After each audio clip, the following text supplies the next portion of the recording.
et bienvenue dans la chaîne de Mathématiques Sciences. Aujourd'hui, je vais présenter et expliquer une nouvelle vidéo qui est la toute première vidéo de cours en enseignement scientifique. Donc là, on va faire la partie physique, on va commencer par ça. Après, donc, on fera une partie qui va mêler les deux, un chapitre qui va mêler physique et SVT. Et on fera une partie, encore une fois, SVT. Ok. Donc là, on est dans le thème numéro 1, donc sur la longue histoire de la matière. Et on va s'intéresser à un niveau d'organisation particulier que sont les éléments chimiques. Donc, dans un premier temps, on va essayer de comprendre l'origine de tous les éléments chimiques et leur diversité. Ok, on va voir que c'est pas réparti forcément pareil que l'on soit sur Terre ou par exemple dans l'espace, hein, donc dans l'univers. Et donc également deuxième partie, on va parler de la radioactivité. On va essayer de comprendre vraiment toutes les réactions donc de radioactivité. Ok, donc c'est parti, mon kiki. Donc on va commencer tout simplement dans un premier temps par parler tout simplement de la diversité des éléments chimiques. Ok, donc la diversité des éléments chimiques, eh ben ils sont pas venus comme ça vos éléments chimiques. Hein. Les 118 éléments du tableau périodique qu'on connaît, donc de l'hydrogène jusqu'à l'ogameson, ne sont pas venus comme ça. Il y en a certains, ils sont venus par des réactions provoquées, donc par l'homme, et donc la plupart quand même sont venus par des réactions entre guillemets naturelles. Alors justement, on va expliquer un petit peu ces réactions qui ont fait que tout simplement la matière a pu apparaître petit à petit. Alors déjà, première des choses que vous savez normalement depuis le collège, c'est que l'univers s'est formé il y a 13,7 milliards d'années, lors d'une grosse explosion qu'on appelle le Big Bang. Ce Big Bang, comme vous pouvez le voir, et ben tout simplement, enfin comme vous pouvez le voir en photo du moins, hein, vous pouvez voir un petit peu à quoi ça ressemble, ce modèle-là. Donc le Big Bang, mine de rien, donc il s'est produit 13,7 milliards d'années, et au bout de quelques secondes, et ben suite à ce Big Bang, et bah il aura fallu que la température en fait descende parce que lorsqu'il y a eu le Big Bang, bah il y a eu des comment dire, des projections de protons, de neutrons partout dans l'espace. Mais bah c'était pas encore compacté comme aujourd'hui pour former des noyaux et après des atomes. Donc ça, tout d'abord, il aura fallu que on ait une chute comme ça de la température de l'univers parce que forcément vous savez que plus encore est dans un milieu chaud, plus il va s'agiter. Ok, du fait tout simplement de la chaleur qui agite les particules. Ça, on avait vu ça donc normalement en classe de quatrième avec la pression. Ok, donc la température de l'univers a chuté durant à peu près 3 minutes, on estime. Et donc, durant ces 3 premières minutes, à la fin de ces 3 premières minutes, lorsque la température a chuté, et ben on a eu d'abord les premiers noyaux qui sont créés. C'est-à-dire, on a eu tout simplement les premiers noyaux les plus légers, donc hydrogène puis hélium par la suite, qui sont créés donc par assemblage de protons et de neutrons. Ok, donc les protons et les neutrons donc s'assemblent, ils forment les premiers noyaux, donc hydrogène et hélium. La suite donc des éléments périodiques va tout simplement arriver par la suite. Ok, elle n'arrive pas tout de suite juste après le Big Bang. Il faudra attendre des milliers d'années, voire des milliards d'années, afin de former les autres éléments chimiques. Ces autres éléments chimiques se forment principalement dans les étoiles, ok, et ils vont se former par une réaction particulière qu'on appelle tout simplement les réactions de fusion nucléaire. Attention à pas confondre avec la fusion qu'on a vu en seconde, qui est tout simplement le fait de passer de l'état donc solide à l'état liquide. Ça, c'est pas le même délire. Là, la fusion, je parle bien de la fusion nucléaire, qu'on a d'ailleurs abordé un petit peu en seconde, et ben c'est une réaction nucléaire qui va se passer de la façon suivante. En fait, elle va permettre à deux petits noyaux d'atomes de s'assembler ensemble et de former un gros noyau d'atomes. Ok, et par moment, donc, si la fusion n'est pas parfaite, il peut y avoir tout simplement un petit noyau qui reste. Mais le but vraiment de la fusion, c'est tout simplement de former un gros noyau d'atomes. Ok, ça c'est la première des choses. Deuxième des choses, donc on a la fusion nucléaire. Et attention, cette réaction n'est pas à confondre avec sa sœur jumelle, qui est la fission nucléaire. La fission nucléaire, c'est une autre réaction qui va se passer notamment dans une centrale nucléaire, par exemple. Donc là, le principe ça va être le contraire, ça va être tout simplement, en fait, sous l'effet d'un neutron qui va être envoyé, donc dans un noyau d'atome, et bah sous l'effet d'un neutron, tout simplement, un gros noyau va se scinder afin de former deux plus petits noyaux, plus légers. Alors justement, on va voir un petit peu pourquoi tout à l'heure on a ces réactions-là, ok. Néanmoins, dernière des choses que je voulais vous évoquer, donc pour cette partie-là, et après on passe à la suite. Donc je voulais vous évoquer justement cette diversité des éléments.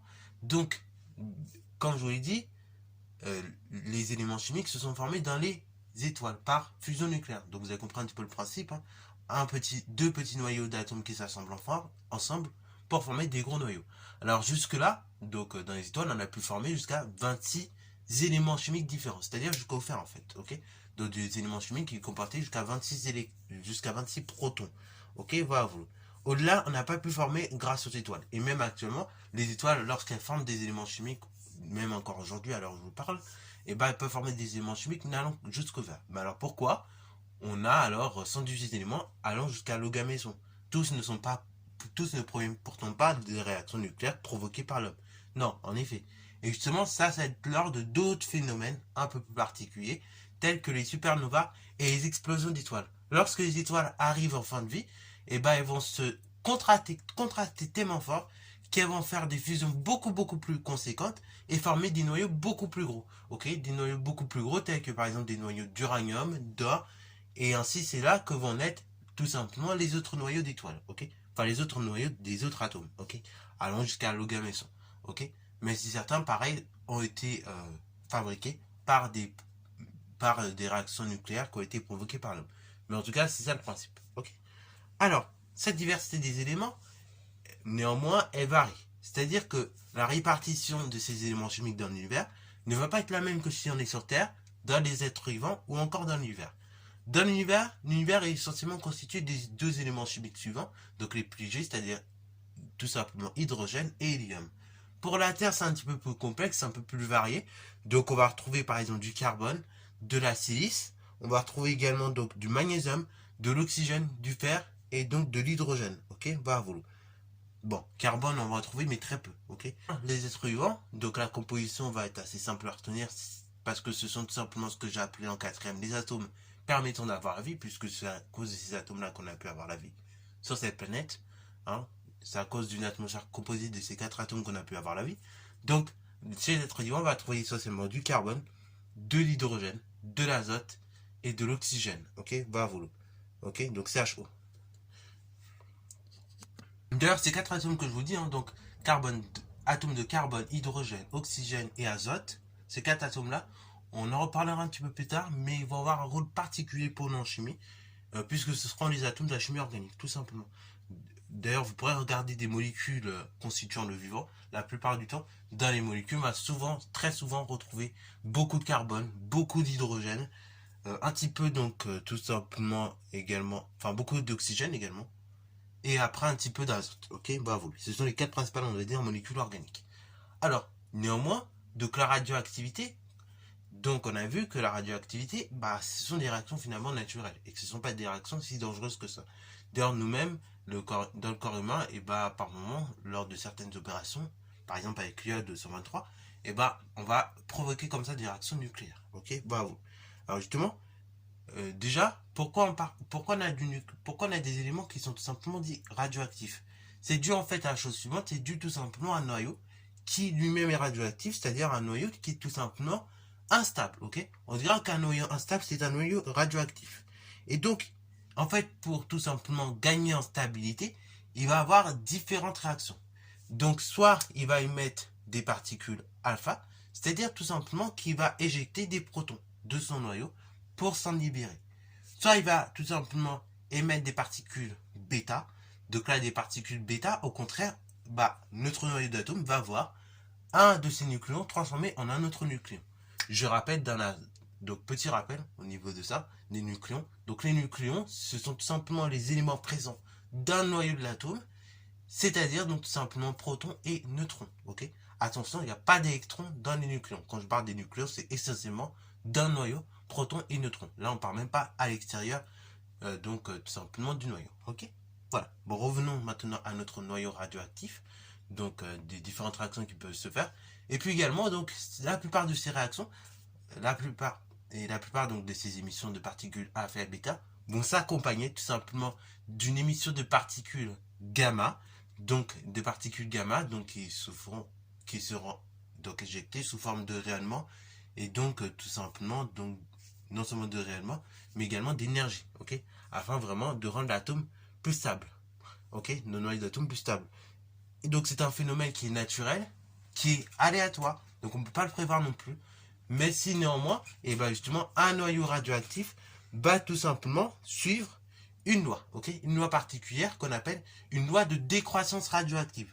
Autrement dit, ça veut dire quoi? C'est-à-dire qu'au cours de la vie de ce noyau radioactif, et ben, ce noyau va se désintégrer, c'est-à-dire qu'il va la concentration donc d'éléments radioactifs dedans va diminuer au cours du temps, selon une loi de décroissance radioactive. Et justement, on va définir un mot très important qu'on appelle la demi-vie. La demi-vie d'un échantillon macroscopique, c'est quoi concrètement?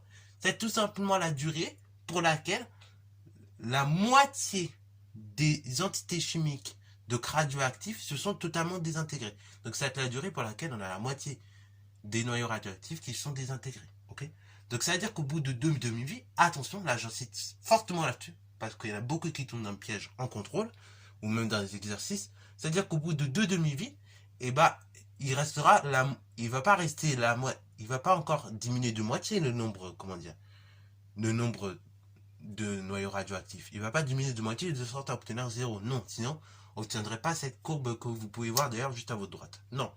En fait, il va diminuer. Donc, lors de la première vie, eh ben, on va tout simplement avoir la moitié des noyaux radioactifs qui seront présents. Ok, ça va diminuer de moitié par rapport au nombre initial. Et après, ça va rediminuer de moitié par rapport au nombre initial lors de la deuxième vie. Non, attention. Là, c'est la petite subtilité. Lors de la seconde demi-vie, le nombre de noyaux radioactifs va diminuer de la moitié de la moitié. Autrement dit, de la moitié de ce qu'il y avait à la première demi-vie. Ok. Et après, au bout de la troisième demi-vie, vous avez compris, et bah tout simplement, ce nombre va diminuer de la moitié de ce qui restait à la deuxième demi-vie, etc., etc. Donc là, faites bien gaffe à ne pas tomber dans le piège d'un panneau lors des contrôles. C'est très important cette notion. Alors oui, bien évidemment, bah, on est sur des atomes, on est sur des éléments qu'on peut compter. Donc néanmoins, on va arriver à un certain moment où on va arriver à zéro. Mais néanmoins, donc là, je vais vous parler un petit peu pour ceux qui font... Enfin, là, je vais essayer de pas trop vous perdre néanmoins. Mais donc, pour ceux qui font SPMAT, vous me comprendrez encore mieux que ceux qui ne font pas SPMAT. Du coup, cette courbe-là que vous voyez là, et ben à un moment donné, on va voir que comme ça diminue de la moitié, de la moitié, de la moitié, de la moitié, au bout d'un moment, on va se rapprocher comme ça, diront. On va avoir ce qu'on appelle limite, une asymptote en zéro. C'est-à-dire, en fait, là, tout simplement, donc, d'un point de vue mathématique, hein, et bah, tout simplement, lorsqu'on va aller vers l'infini, c'est-à-dire que lorsqu'on va augmenter tout simplement au niveau de la durée, et bah, le nombre d'atomes, de noyaux d'atomes radioactifs va se rapprocher de zéro. Il va se rapprocher de plus en plus de zéro, mais il ne va jamais l'atteindre. Et donc, en fait, on va dire qu'il y a une limite en zéro pour une durée infinie, ok, va vouloir. Et donc, tout simplement, le nombre de noyaux radioactifs, néanmoins, et bah, restera toujours supérieur à zéro. Ok, bah vous. Alors, du coup, ça c'est pour la notion de demi-vie. Ok, donc, encore une fois, le but, ce sera ça dans les exercices. Souvent, on va vous demander de travailler avec des demi-vies, donc d'expliquer ce que c'est qu'une demi-vie. Et après, il faudra être capable de manipuler cette notion de demi-vie, par exemple, pour dater un élément chimique, ou encore, par exemple, pour trouver le nombre d'éléments chimiques au départ, ainsi de suite, ainsi de suite. Ok, bah vous. Donc là, concrètement, ça va être que du jeu normalement. Il suffira juste de lire sur le graphique. Ok, ça, c'est la première des choses. Deuxième des choses, donc également, je vais vous dire. Donc également, au niveau des réactions donc nucléaires, on peut les écrire donc avec une équation. Alors cette équation ne va pas être la même que pour une équation classique avec des éléments chimiques. C'est-à-dire qu'avec des éléments chimiques, on conserve les éléments chimiques. Ici, attention, il n'y a pas de conservation de ces éléments chimiques. En revanche, il y a conservation par contre du noyau entre le noyau père et les noyaux fils. Okay, le noyau avant la réaction nucléaire et après la réaction nucléaire. Autrement dit, il y a conservation également du nombre de nucléons et de protons avant et après la réaction nucléaire. Ok, bravo. Voilà, et donc, pour finir avec ce chapitre-là, il faut savoir que la radioactivité également, elle va trouver de nombreuses applications, que ce soit dans le domaine médical avec l'utilisation de l'iode 123, qui va permettre par exemple de soigner certaines maladies, ok, des tumeurs et des choses comme ça. Également, ça va avoir des applications donc d'alarmerie, donc afin de défendre une nation, donc on va utiliser des éléments radioactifs, ou même ça peut avoir des applications dans notre quotidien dans le sens où pour produire de l'électricité, on va utiliser des centrales nucléaires et ces centrales nucléaires la plupart du temps fonctionnent avec des réactions nucléaires de fission, comme je viens de l'expliquer. Ok, bon, là ce sont les principales applications, il y en a tout plein d'autres. Vous pourrez aller voir sur internet toutes les applications de la radioactivité, je ne vais pas vous faire la liste, mais voilà, c'est juste pour montrer que la radioactivité c'est pas quelque chose de nécessairement dangereux, mais c'est juste quelque chose, voilà, qui est présent dans la nature, ok? Voilà vous. Donc sur ce, c'est la fin de cette vidéo. J'espère qu'elle t'a plu. Donc si c'est le cas, n'hésite pas à la liker, commenter et balancer toi en mathématiques et en sciences.